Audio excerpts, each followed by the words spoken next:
अ, दोस्तों मेरा नाम टिक्षित है, टिक्षित गुप्ता। बेसिकली आज मैं जो बात करने जा रहा हूँ वो एजुकेशन को लेके करने जा रहा हूँ। आजकल मतलब काफ़ी सालों से हम देख रहे हैं कि सुसाइड रेट जो है बेसिकली बच्चों का, स्टूडेंट का, वो डे बाय डे बढ़ रहा है। हमेशा मतलब ये चीज़ें इंक्रीज़ हो रही हैं। तो कभी हमने सोचा है कि इसका कारण क्या है, ये चीज़ें क्यों होती हैं।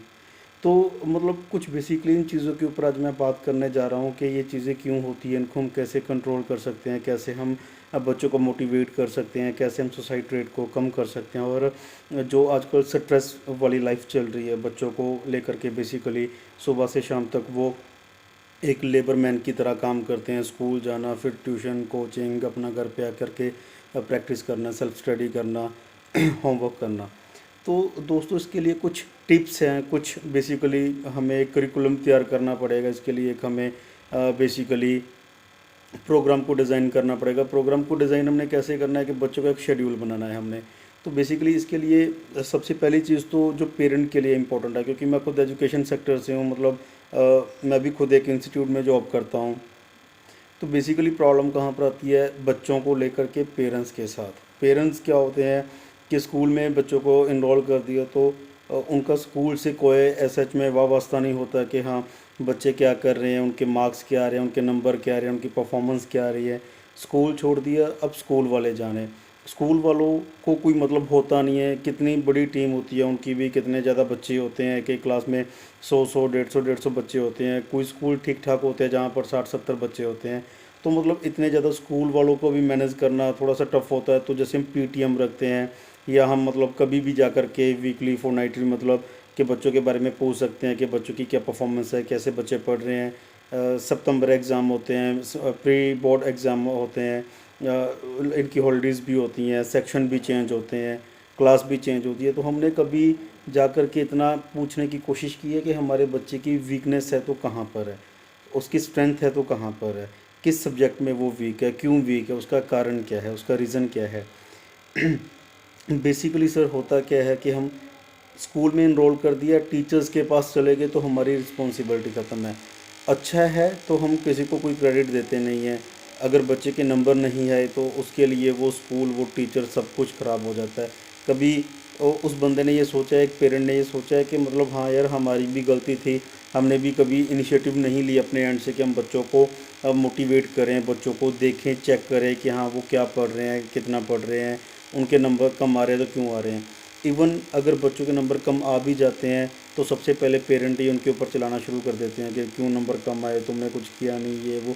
बच्चा क्या होता है, बच्चे जब छोटे होते हैं ना तो सर उनके दिमाग में एक डर, एक फोबिया बेसिकली बैठ जाता है कि यार अगर मेरे नंबर कम आए, अगर मैं नहीं पढ़ पाया अच्छे से, मेरे परफॉर्मेंस नहीं आई तो पेरेंट क्या कहेंगे, लोग क्या कहेंगे।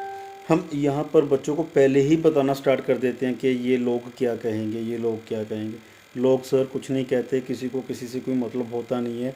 आपका बच्चा है, फ़र्क पड़ता है कि आपको क्या फ़र्क पड़ता है। ठीक है, अगर आपने पूरे साल में बच्चों को कभी सीरियसली लिया ही नहीं कि हाँ वो पढ़ रहे हैं तो क्या पढ़ रहे हैं, तो आपका उनको उनके ऊपर चलाने का भी कोई हक नहीं है। ठीक है, तो सबसे पहली चीज़ तो दोस्तों की तरह बच्चों के साथ डील करें। ठीक है, उनको अपना फ्रेंड बनाएं, उनको देखें वो क्या कर रहे हैं, उनको मोटिवेट करें, इनकरेज करें उनको कि कोई बात नहीं बेटा, ये अभी स्टार्टिंग हुई है, अभी ज़िंदगी ख़त्म नहीं हुई। ठीक है, तो सक्सेस होने के लिए ये कभी नहीं होता कि अगर मेरे 100 आउट ऑफ 100 आ रहे हैं तो मैं एक सक्सेसफुल पर्सन बन सकता हूँ, एक सक्सेसफुल बिजनेसमैन बन सकता हूँ, एक सक्सेसफुल मैं बेसिकली किसी भी डिपार्टमेंट में जाने के लिए मैं ये नहीं होता कि 100 में से 100 नंबर अगर मेरे आते हैं तो मैं इंटेलिजेंट पर्सन हूँ। बहुत सारे ऐसी भी पर्सनैलिटीज़ है, बहुत सारे ऐसे भी बिजनेसमैन हैं जो बहुत कम पढ़े हुए हैं, इवन के फेल भी हैं, 8वीं 10वीं 12वीं फेल भी हैं। और कुछ तो ऐसे भी जिन्होंने ग्रेजुएशन 10th 8th की भी नहीं हुई, तो मतलब आज बहुत बड़े बड़े बड़े बड़े ज़्यादा बड़े मुकाम पे है। तो मतलब आप सभी लोग जानते हो।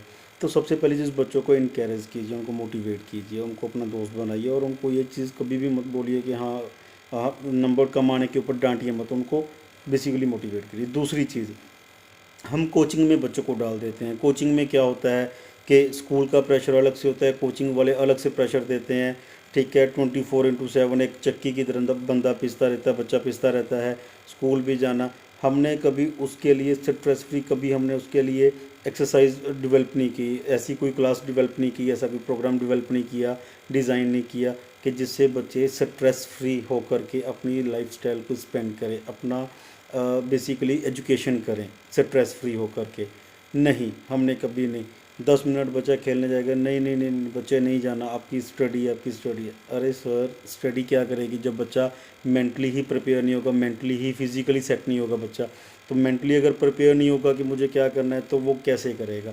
तो सबसे पहली चीज़ सर, बच्चों को टाइम दीजिए, उनको इन सब चीज़ों के लिए योगा, एक्सरसाइज, जिम, मतलब इन सब चीज़ों के लिए थोड़ा सा इनकरेजमेंट करिए कि आप जितनी आपके लिए आपकी स्टडी इंपॉर्टेंट है, उससे कहीं ज़्यादा आपके लिए आपका माइंड का स्ट्रेस फ्री होना बहुत ज़्यादा ज़रूरी है। तो कुछ ये चीज़ें हैं सर जिसके ऊपर हमें विचार करना पड़ेगा। और हम अपने घर से मतलब इतने ज़्यादा दूर, हज़ार हज़ार किलोमीटर दूर हम बच्चों को भेजते हैं पढ़ने के लिए कि आप अगर कोटा जाओगे, अगर आप बम्बई जाओगे, अगर आप बेंगलोर जाओगे, अगर आप दिल्ली जाओगे, तो आप वहाँ पर जाकर ही कुछ कर सकते हो। वहाँ पर नो डाउट सर के टीचर्स का क्वालिटी ऑफ एजुकेशन का, कंपटीशन का फ़र्क पड़ता है। बट सर 10th और 12th तक तो बच्चा हमारे पास ही होता है। जब हम 15 साल के लिए बच्चे के ऊपर कोई फोकस नहीं कर रहे हैं सर, जब हम 15 साल के लिए बच्चों को अपना टाइम नहीं दे रहे हैं सर, तो हमें उस कंडीशन में बच्चों को बाहर भी नहीं भेजना चाहिए। क्योंकि जो चीज़ें बच्चे 15 साल में नहीं कर पाए सर, वो बच्चे आगे चल कर के 2 साल में भी नहीं कर पाएंगे अगर हम बच्चों को टाइम दे रहे हैं। अब कभी भी सक्सेस रेशो आप सर उठा करके देख लीजिए, जो भी बच्चे टॉप कर रहे हैं, जो भी बच्चों ने एक अच्छा मुकाम हासिल किया, उनका फीडबैक देख लीजिए। उनके आप कभी भी 10th 12th के ऊपर नंबर्स के ऊपर मत जाओ। हो सकता है कि मोस्टली बच्चों के नंबर 10th और 12th में थोड़े बहुत कंपैरेटिवली उनकी पीजी और उनका यूजी मतलब पोस्ट ग्रेजुएशन और अंडर ग्रेजुएशन और उनकी जो भी मास्टर डिग्री वगैरह, उसके कंपैरेटिवली हो सकता है 10th और 12th में नंबर कम आए उनके। बट अगर हम बच्चों को एक ढंग से मोटिवेट करेंगे, एक प्रॉपर वे से मोटिवेट करेंगे, तो बच्चे आगे चल कर के सर आपको रिज़ल्ट देंगे और बहुत अच्छा रिज़ल्ट देंगे। तो कुछ सर ये चीज़ें हैं, कुछ टिप्स हैं सर कि जिनको हमें अपने बच्चों के लिए, अपने बच्चों के करियर के लिए हमें साथ में लेकर के चलना होगा।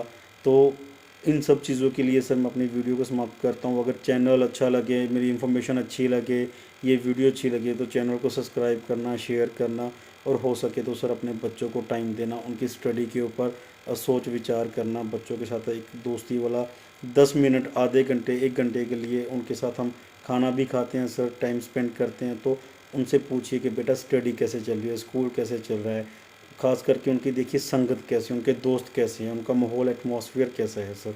तो इन सब चीज़ों को देखो और चैनल को मैक्सिमम सब्सक्राइब करो, शेयर करो, स्प्रेड करो। Thank you.